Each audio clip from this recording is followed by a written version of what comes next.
La mission. Voici la dernière méditation pour clore l'année jubilaire des 400 ans de la fondation de la Congrégation de la Mission par saint Vincent de Paul. Il est donc bien approprié de terminer avec le thème de la mission et d'écouter tout d'abord l'un des textes bibliques fondateurs de cette congrégation.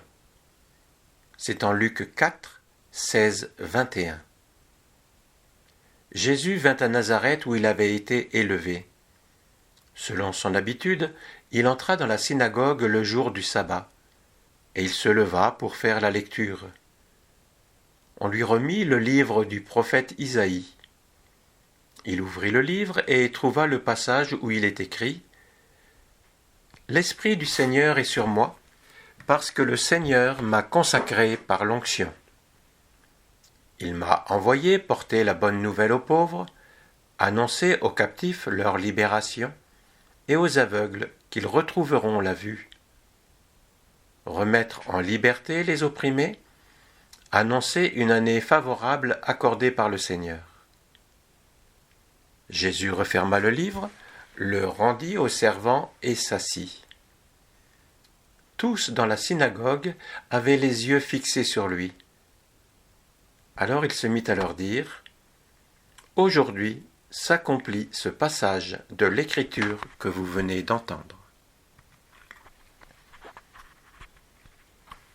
Le Christ lui-même, lisant la parole de Dieu, entend un appel pour mener sa propre vie.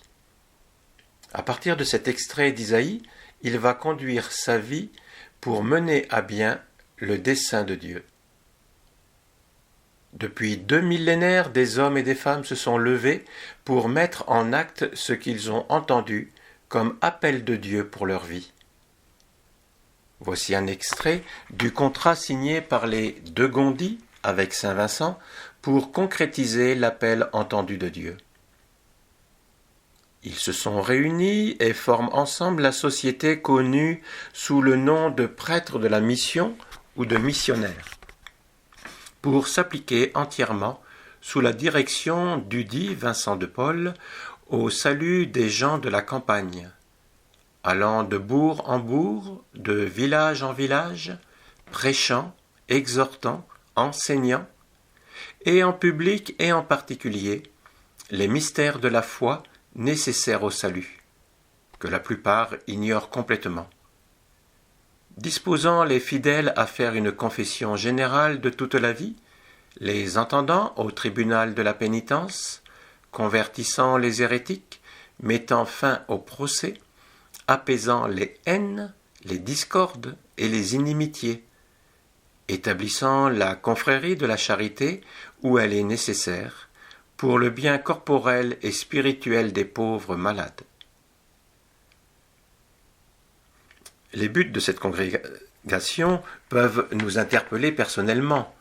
Tout autour de nous, il y a des lieux de discorde, de mésentente, ou plus encore. Les disciples du Christ sont appelés à être des promoteurs de paix, d'entente, et tentent aussi de faire connaître Dieu pour un chemin de réalisation de soi. Au début, on peut se demander comment pouvoir s'investir. On peut ne pas se sentir légitime ou à la hauteur pour de tels défis. Notre Landais évoque comment cela se faisait au début de l'aventure missionnaire. Si vous trouvez de bons prêtres, de là qui veuillent s'exercer aux missions et que vous en ayez de bons témoignages, vous ferez bien de les y admettre sans attendre ma réponse. C'est ainsi que la compagnie en a usé du commencement, et ont reçu les externes à travailler avec elle, parce qu'elle ne pouvait pas suffire à tout, et que ces messieurs-là se forment par ce moyen au service des âmes. C'est un travail sans cesse à reprendre. Voici ce qu'en disait encore saint Vincent. « Orsu, donnons-nous donc à Dieu tout de bon. Travaillons, travaillons. Allons assister les pauvres gens des champs qui attendent après nous. Par la grâce de Dieu, il y a de nos maisons qui sont quasi toujours dans le travail, les unes plus, les autres moins, à cette mission, à cet autre, de ce village en cet autre, toujours travaillant par la miséricorde de Dieu. Dieu aime les pauvres, et par conséquent, il aime ceux qui aiment les pauvres. Car lorsqu'on aime bien quelqu'un, on a de l'affection pour ses amis et pour ses serviteurs. Or, la petite compagnie de la mission tâche de s'appliquer avec affection à servir les pauvres, qui sont les bien-aimés de Dieu. Et ainsi, nous avons sujet d'espérer que, pour l'amour d'eux, Dieu nous aimera. Allons donc, mes frères, et nous employons avec un nouvel amour à servir les pauvres. Et même cherchons les plus pauvres et les plus abandonnés. Reconnaissons devant Dieu que ce sont nos seigneurs et nos maîtres, et que nous sommes indignes de leur rendre nos petits services.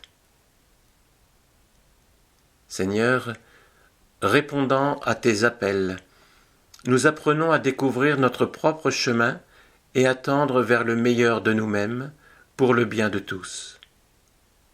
Pour le vivre pleinement, nous avons sans cesse besoin de ta grâce, de ton soutien, pour avoir l'audace d'aller à la rencontre de ceux et celles qui nous entourent. Donne-nous cette grâce d'être témoins de ta présence en leur vie, afin qu'ils fassent eux aussi route avec toi.